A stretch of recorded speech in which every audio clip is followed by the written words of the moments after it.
பகவான் சன்னதியில் புகழலாம்.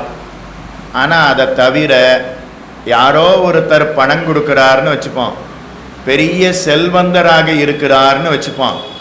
அவர் பெருமாள் சன்னதியில் பெருமாளை சேவிக்க வரும்போது அப்போ அவருடைய செல்வத்தை பார்த்து, அவரிடத்துல இருக்கக்கூடிய பணத்தை பார்த்து அவரை கொண்டாடினாத்தான் நமக்கு 4 கொடுப்பார் அப்படிங்கிற எண்ணத்தினால அவரை கொண்டாடுவது அப்படிங்கிறது ஒரு காலம் கூடாது. அதனால பெருமாள் சன்னதியில் மற்றவர்களை புகழ்வது அப்படிங்கிறது கூடாது. 32 அபச்சாரத்தை பார்த்து கொண்டு வருகிறோம். அதில் 17, 18 பார்த்துருக்கோன்னு நினைக்கிறேன். 18 அடுத்து 19வது, பகவானை கண்ட உடனே பல்லாண்டு பாடாம இருப்பதும் அபச்சாரமா. பகவானை கண்ட உடனே கையை கூப்பணும், கையை கூப்பின உடனே பல்லாண்டு பல்லாண்டு பல்லாயிரத்தாண்டு பல கோடி 100,000 மல்லாண்ட தின்தோள் மணிவண்ணா உன் சேவடி செவ்வி திருக்காப்பு அடியோமோடும் நின்னோடும் பிரிவின்னி 1000 பல்லாண்டு வடிவாயினின் வலமார்பினில் வாழ்கின்ற மங்கையும் பல்லாண்டு வடிவார் சோதி வலத்துறையும் சுடர் ஆழியும் பல்லாண்டு படைப்போர் புக்கு முழங்கும் அப்பாஞ்ச சன்னியமும் பல்லாண்டே அப்படின்னு முதல்ல சொல்லணும். நாம் பகவான் சன்னதியில் வந்து எனக்கு இதை கொடு அதை கொடு அப்படின்னு கேட்பதுங்கிறது ஸ்ரீ வைஷ்ணவர்கள் கூடாது. ஒரு கால் அப்படி கேட்டு தொலைக்கிறோன்னு வச்சுப்போம். அப்போ கூட முதல்ல போன உடனே பிள்ளைக்கு வேலை கிடைக்கணும், பெண்ணுக்கு கல்யாணம் ஆகணும்னு முதல்ல ஆரம்பிச்சிடக்கூடாது. முதல்ல என்ன பண்ணணும்னா, முதல்ல அவனுக்கு பல்லாண்டு பாட வேணும், அதுக்கப்புறம் வேணும்னா கேட்டுக்கலாம்.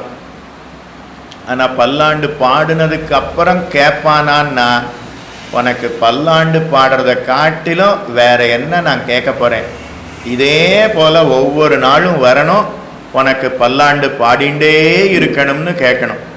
அதனால் அதை காட்டிலும் மேலானது மற்றொன்று கிடையாது. அதனால் பகவானுக்கு பல்லாண்டு பாடாமல் இருந்தால் அதுவே குற்றமா. மற்ற இடத்துல சொன்னாலாவது பரவாயில்ல, ஸ்ரீவில்லிபுத்தூரில் இருக்கிறவா அதை செய்யாமல் இருக்கலாமா? பெரியாழ்வார் திருவவதாரம் பண்ணி பகவானுக்கு திருப்பல்லாண்டு அருளி செய்தாரே, அந்த பெரியாழ்வார் திருவவதாரம் பண்ணின க்ஷேத்திரம் இங்கே இருக்கும்போது நாம் பெருமாள் சன்னதியில் வந்தவுடனே பல்லாண்டு பாட வேணும். அதனால் பல்லாண்டு பாடாமல் இருப்பதே கூடாது. திவ்ய பிரபந்தத்தை புஸ்தகத்தை திருப்பின உடனே முதல்ல என்ன திவ்ய பிரபந்தம் வரும்? பல்லாண்டு பல்லாண்டு திருப்பல்லாண்டு தான். முதல்ல பெரியாழ்வார் அவதாரம் பண்ணார். முதல்ல பெரியாழ்வார் அவதாரம் பண்ணியிருந்தா அப்போ முதல் திவ்ய பிரபந்தம் திருப்பல்லாண்டு இருக்கட்டும். முதல்ல அவதரித்தது பொய்கை ஆழ்வார், அவர் அருளியது முதல் திருவந்தாதி, அப்போ அதுதானே முதல்ல இருக்கணும். அப்படி இல்லையே, பெரியாழ்வாருடையது அன்றோ திருப்பல்லாண்டு தானே முதல்ல இருக்கு. ஆழ்வார்களுக்குள்ள தலைவர் யாரு? நம்மாழ்வார். தலைவராக இருக்கிறபடினால அப்போ அவருடைய திவ்ய பிரபந்தம் முதல்ல இருக்கணும். திருவிருத்தம் அதுதான் முதல்ல வந்திருக்கணும். ஆனால் அப்படி இல்லையே, திருப்பல்லாண்டு அதுதானே முதல் திவ்ய பிரபந்தமாக இருக்கிறது. இல்லை, ஆழ்வார்களுக்குள்ள ராஜாவா இருந்தவர் குலசேகர ஆழ்வார், அவர் ராஜாவா இருந்தார். அப்போ அவருடைய பெருமாள் திருமொழி அதுதானே முதல்ல வந்திருக்கணும். ஆனால் அப்படி இல்லையே, ஆழ்வார்களுக்குள்ள அந்தணராக பிறந்தபடியினால முதல்ல வந்திருக்குன்னா பெரியாழ்வார், தொண்டரடிப்பொடி ஆழ்வார், மதுரகவி ஆழ்வார், இவ அத்தனை பேரும் அந்தணர்கள் தான். அப்போ இவர்களுடைய பாசுரங்கள் திவ்ய பிரபந்தங்கள் தான் முதல்ல இருக்கணும். அப்போ இதெல்லாம் எதுவுமே காரணம் கிடையாது. அதிகமான பாசுரம் யார் பாடியிருக்காரோ அவரோடது முதல்ல இருக்கு அப்படின்னு வச்சுக்கலாமா? அப்படின்னா அதிகமான பாசுரங்களை பாடினதுன்னா திருமங்கை மன்னன், திருமங்கை ஆழ்வார். அப்போ அவருடைய திவ்ய பிரபந்தம் தான் முதல்ல இருக்கணும். தலைவருடைய பாசுரம் முதல்ல அப்படின்னா நம்மாழ்வார் பாசுரம் அது இல்லை. அந்தணருடைய பாசுரம் முதல்லன்னா அப்போ அதுவும் காரணம் அன்று. முதல்ல அவதரித்த ஆழ்வாருடைய பாசுரம்னா அப்போ அதுவும் இல்லை. அதிகமான பாடல்களை பாடினவருடைய பாசுரம் முதல்லன்னா அதுவும் இல்லை. பெரியாழ்வார் க்ஷத்திரியரா அப்படின்னா இல்லை. பெரியாழ்வார் ஆழ்வார்களுக்கு தலைவரா அப்படின்னா இல்லை. பெரியாழ்வார் மற்ற ஆழ்வார்களை விட அதிகமான பாசுரம் பாடி இருக்கிறாரான்னா அதுவும் இல்லை. ஆனால் அவர் பாடி இருக்கக்கூடிய திருப்பல்லாண்டு தான் முதல்ல வந்திருக்கு. எதனால் அப்படின்னா, இப்போ நாம் அர்த்தங்களை எல்லாம் கேட்கிறோம். ஆச்சாரியர்கள்லாம் அர்த்தங்களை உபதேசிக்கிறார்கள் அல்லவா? எதுக்காக உபதேசம் பண்ணுகிறார்கள்? பொதுவாக ஏதோ ஒரு காரணம் சொல்லலாமே. உங்களுக்கு தெரிஞ்ச காரணத்தை சொல்லுங்க. நல்வழிப்படுத்தணும், அதுக்காக உபதேசம் பண்ணுகிறார் சொல்லிக்கலாமா? அது பிரயோஜனம் இல்லையா? வேற ஒன்று சொல்லுங்க. நல்வழிப்படுத்துவது, அதை தவிர அதன்படி நடக்கணும், அது ஒரு காரணம். ஆனால் அது முக்கியமான காரணம் இல்லைன்னுட்டார். சரி, பொழுதுபோக்க வேணும், சத்தா பொழுதுபோக்கணும். எதையோ சினிமா பாடல்களை கேட்டுண்டு, தொலைக்காட்சியில் வர்றதை பார்த்துண்டு, அப்படியே நாடகங்களை பார்த்துண்டு, அரசியல் கட்சியில் பேசுகிறவாளை பார்த்துண்டு, இன்னைக்கு புதுசாக ஒன்று வந்திருக்கு ரீல்ஸுன்னு. 3-4 மாதம் ஆச்சு. ரீல்ஸு வந்து 3 மாதம் ஆச்சுன்னு சொல்லலை, அதனால் ஆட்சியே பிடித்து விட்டார்களே. இப்போ எதுக்காக சொல்கிறேன்னா, அதை பார்த்துட்டே பொழுதுபோக்காம ஏதோ பகவத் விஷயம், ஆழ்வார்கள் வைபவம், ராமானுஜர் வைபவத்தை கேட்டுண்டு பொழுதுபோக்குறோமே. இருக்கிற காலத்தை நல்லபடியாக கழிக்கலாம், அதுக்காக கேட்கணும்னு வந்திருக்காளான்னா இல்லை. ஆச்சாரியர்கள் உபதேசம் பண்ணுறது எதுக்காக வச்சுக்கலாமா அப்படின்னா, எனக்கு பேர் வரணும், எனக்கு புகழ் வரணும், எனக்கு செல்வம் வரணும், அதுக்காக உபதேசம் பண்ணுகிறார்னு வச்சுக்கலாமான்னா கிடையாதான். அப்போ வேற என்ன காரணம்? எனக்கு பொழுது போகணும். நான் ஆற்றுலே படுத்து தூங்கிட்டு இருக்க முடியுமா? அப்போ இங்கே வந்து வந்தவாசியில் போன வாரம் சொன்னோம், இந்த வாரம் ஸ்ரீவில்லிபுத்தூரில் சொல்கிறோம், அடுத்த வாரம் சென்னையில் சொல்ல போகிறோம். அப்போ எனக்கு பொழுது போக வேண்டாமா? அதுக்காக வந்து உபதேசம் பண்ணுகிறோம் வச்சுக்கலாமா அப்படின்னா அதுவும் இல்லையா? இல்லை சுவாமி, உபதேசம் பண்ணாதான் எனக்கு 2 சீடர்கள்லாம் கிடைப்பா, அதனால் எனக்கு கைங்கரியம் பண்ணுவா, அதனால் மதுரையிலிருந்து கைங்கரியம் பண்ணுவா, ஸ்ரீவில்லிபுத்தூர் ராஜபாளையத்தில் இருக்கிறவா கைங்கரியம் பண்ணுவா, சேலத்தில் இருக்கிறவா எனக்கு கைங்கரியம் பண்ணுவா. அப்போத்தான் நான் 2 வார் உறங்குவது அப்படிங்கிறது கூடாது. பெருமாள் சன்னதியில் வந்து தூங்கினா அடுத்த ஜென்மத்தில் மலப்பாம்பா பிறப்பாளாம். இப்போ நாமெல்லாம் உயர்ந்த பிறவி ஸ்ரீ வைஷ்ணவ பிறவிங்கிறது நமக்கு கிடைத்திருக்கிறது. வைணவனாக நாமும் பிறந்திருக்கிறோம்.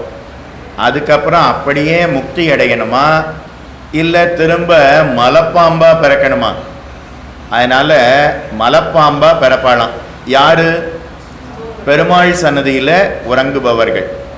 பெருமாள் சன்னதியில் உறங்குபவர்கள் அல்லது காலக்ஷேபத்தில் ஆச்சாரியன் சன்னதியில் உறங்குபவர்கள் அடுத்த ஜென்மால மலப்பாம்பாவாக பிறப்பார்களாம். அதனால் பெருமாள் சன்னதியில் உறங்குவது அப்படிங்கிறது கூடாது. அடியனுக்கு முதல் பாடம் வேலுக்குடி சுவாமி என்ன சொல்லி கொடுத்தா தெரியுமா? காலக்ஷேபத்தில் உம்ம முன்னாடி யாராவது கண்ணை மூடின்னு இருந்தா அவர்களை தூங்குபவர்களாக நினைத்து கொள்ளாதே அப்படின்னு சொன்னார். காலக்ஷேபத்தில் யாராவது கண்ணை மூடிண்டு இருந்தா அவள் தூங்குறான்னு நினச்சிக்காதே அப்படின்னு சொன்னார். சரி சுவாமி, அப்போ நான் எப்படி நினச்சிக்கிட்டோம் அவளை அப்படின்னு கேட்டேன். அப்போ அவர் பார்த்து, பிரம்ம தியானத்தோடு இருக்கிறார்கள் என்று நினைத்து கொள்ளுவாய் அப்படின்னு சொன்னார்.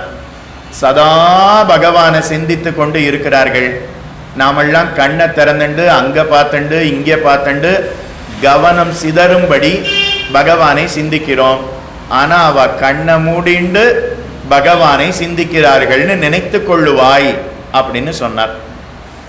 அதனால சொல்றவர் அப்படித்தான் நினச்சிக்கணும். அப்போ நான் உங்களை எப்படி நினச்சிப்பேன் அப்படின்னா, பிரம்ம தியானத்தினால கண்ணை மூடின்னு இருக்கான்னு நான் நினச்சிக்கணும். ஆனால் நீங்கள் உண்மையிலேயே பிரம்ம தியானத்தோடு இருக்கீங்களா, இல்லை அப்படியே 11:11 ஆச்சு, இன்னைக்கு ஏகாதசி வேற, அதனால் என்னன்னு தெரியலையே, அப்படியே கொஞ்சம் அப்படியே கண் இழுக்கும், அப்போ தூங்கி போயிட்டோம்னா அது கூடாதான். உறங்கி போனால் அப்போ பகவானிடத்தில் இருக்கக்கூடிய விருப்பங்கிறது குறைந்து விட்டது அப்படின்னு அர்த்தம். பகவத் விஷயத்தை இன்னும் கேட்கணும் இன்னும் கேட்கணும் அப்படிங்கிற ஆர்வம் அப்படிங்கிறது உண்டாகணும். அதுக்கு தான் பக்தின்னு பெயர். ஆர்வம் இல்லாமல் என்னவோ அவர் சொல்கிறாரே அப்படின்னு நாம் இருந்தால் அதனுடைய பலனும் நமக்கு அப்படித்தான் கிடைக்கும். அதனால் சிரித்த முகத்தோட அப்படியே கேட்டுண்டு தலையாட்டிண்டு அப்படியே ஆச்சாரியனிடத்துல இருக்கணுமா. இந்த அர்த்தங்கள்லாம் எத்தனை பேர் சொல்லுவான்னு தெரியாது. கிடைக்கிற சமயத்தை சரியாக பயன்படுத்தி கொள்ள வேணும். அதுலேயும் ஆண்டாள் உற்சவம் நடக்கக்கூடிய சமயத்தில் இந்த விஷயத்தெல்லாம் நமக்கு சொல்கிறதுக்கு அவர் ஏற்பாடு பண்ணியிருக்கார். அதனால் இது போன்ற நமக்கு தங்குறதுக்கு குழு வசதி. இதே 20 வருஷத்துக்கு முன்னாடின்னா, 20 வருஷம் வேண்டாம், 10 வருஷத்துக்கு முன்னாடி பார்த்தா கூட இந்த அளவுக்கு வசதி எல்லாம் கிடையாது. குழு வசதியோட நன்னா ஒரு குறை இல்லாமல் நம்ம சௌக்கியமாக இருக்கோம். ததியாராதனா அன்னைக்கெல்லாம் ஏதோ ஒரு புளியோதரை அல்லது ஒரு கதம்பம் ஒரு தொத்தியம்னோ இவ்வளவுதான். இன்னைக்கு அப்படிலாம் இல்லை. ஸ்ரீ வைஷ்ணவர்களுக்கு 4 இடத்துல ததியாராதனா ஆறுது. ஆனால் பாகவதோத்தமர்களுக்கு ஸ்ரீவில்லிபுத்தூரில் மட்டும் 11 இடத்துல ததியாராதனா ஆறுது. இப்போ சொல்லுங்க, யார் பாக்கியம் பண்ணியிருக்கிறவா? நினச்சா எங்கே வேணாலும் போய் சாப்பிட்டுக்கலாம். அப்படின்னா இவ்வளவு வசதியோடு பண்ணியிருக்காளே எதுக்கு அப்படின்னா, பெருமாளை சேவிக்கணும், நல்ல அர்த்தங்களை அறிந்து கொள்ள வேணும். நாம் இருக்கக்கூடிய கிராமத்தில் இது போல் காலக்ஷேபம் கிடைக்குமா? ஸ்ரீவில்லிபுத்தூரில் ஆண்டாள் உற்சவத்தில் நமக்கு கிடைச்சிருக்கே. அப்போ கிடைச்ச வாய்ப்பை சரியாக பயன்படுத்தி கொள்ள வேணும். அதனால் பெருமாள் சன்னதி கருட சேவை அப்படின்னு இருந்ததுன்னா, கருட சேவை சாத்துப்படி ஆயின்றிருக்கு, அது வரைக்கும் வாசலில் படுத்து தூங்கிடலாமான்னா அது கூடாது. அந்த கருடன் மேலே எழுந்தருளக்கூடிய 5 எம்பெருமான்களை நினச்சி ஆடி பாடி பஜனை செய்து வெளியில் நடக்கக்கூடிய உபன்யாசங்கள், காலக்ஷேபங்கள், சங்கீதங்கள், பரதநாட்டியங்கள் இதெல்லாம் பார்த்து பகவத் பக்தியை வளர்த்து கொண்டு ஆர்வத்தோடு ஆண்டாளை சேவிக்கணுமா. கருட சேவையில் பெருமாளை சேவிச்சதுக்கு அப்புறம்தான் படுத்துக்கணும். அது வரைக்கும் நான் படுத்துக்கிறேன், அதுக்கப்புறம் நான் முழிச்சுக்கிறேன்னா அது கூடாது.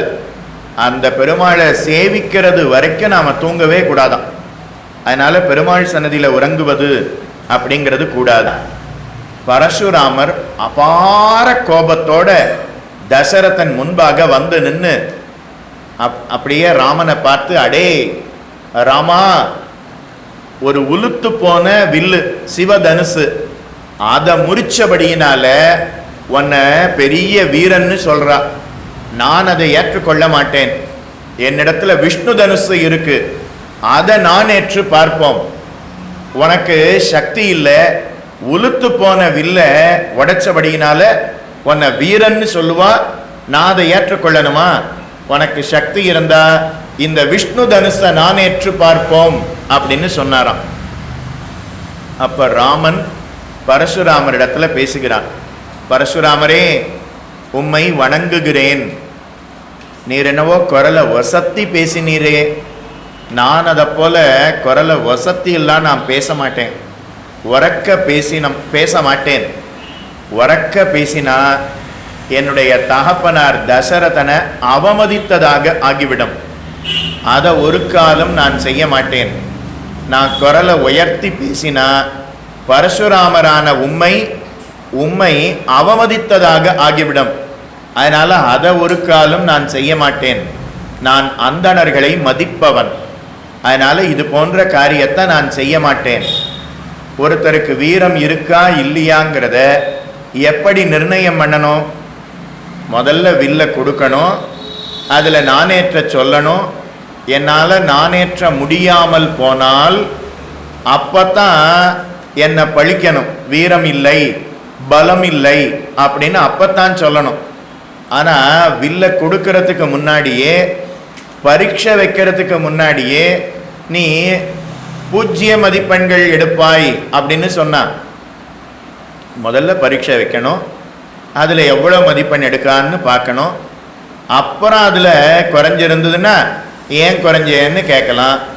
ஆனால் சிவதனுசை முடிச்சிருக்கேன், விஷ்ணு தனுசை நீருன்னு என் கையில் கொடுக்கவே இல்லையே அப்படின்னு ராமன் பேசினானாம். எதுக்காக இதை எடுத்து சொல்கிறேன்னா, பெரியோர்கள் முன்பாக குரலை வசத்தி பேசினா அந்த பெரியோர்களை அவமதித்ததாக ஆகிவிடும். அதனால் பெருமாள் சன்னதியில் உறக்க பேசுவது அப்படிங்கிறது கூடாது. அடுத்து 13வது விஷயம், பகவானுடைய சன்னதியில் நம்ம வீட்டு விஷயத்தை பேசுவதுங்கிறது அறவே கூடாது. பெருமாள் சன்னதிக்கு போனால் முதல்ல யாரையாவது தெரிஞ்சவாளை பார்த்தா முதல்ல என்ன கேட்குறோம், உங்கள் ஆற்றுல இன்றைக்கி என்ன சமையல், இதைத்தான் முதல்ல கேட்குறோம். அவள் ஆற்றுல என்ன சமையல் பண்ணால் நமக்கு என்ன, அவள் ஆற்றுல பாயசம் பண்ணியிருக்கா, சக்கரை பொங்கல் பண்ணியிருக்கா, அக்கார உடைசல் பண்ணியிருக்கா, பால்கோவா பண்ணியிருக்கா, லட்டு பண்ணியிருக்கா, வடை பண்ணியிருக்கா, நமக்கு எங்கேயாவது 4 வடை கொண்டு வந்து தரப்போகிறாளா? இல்லை. அப்போ அதை கேட்டு என்ன பிரயோஜனம்? பெருமாள் சன்னதியில் நேற்று என்ன அலங்காரம், நேற்று என்ன திருவாபரணம், நேற்று என்ன வாகனம், நேற்று என்ன சேவா காலம், நேற்று என்ன உபன்யாசம் நடந்தது, இதைத்தான் நாம் கேட்கணுமே தவிர, அதை தவிர நம்ம வீட்டு விஷயங்களை பெருமாள் சன்னதியில் பகவான் சன்னதி முன்பாக பேசுவது அப்படிங்கிறது கூடவே கூடாது.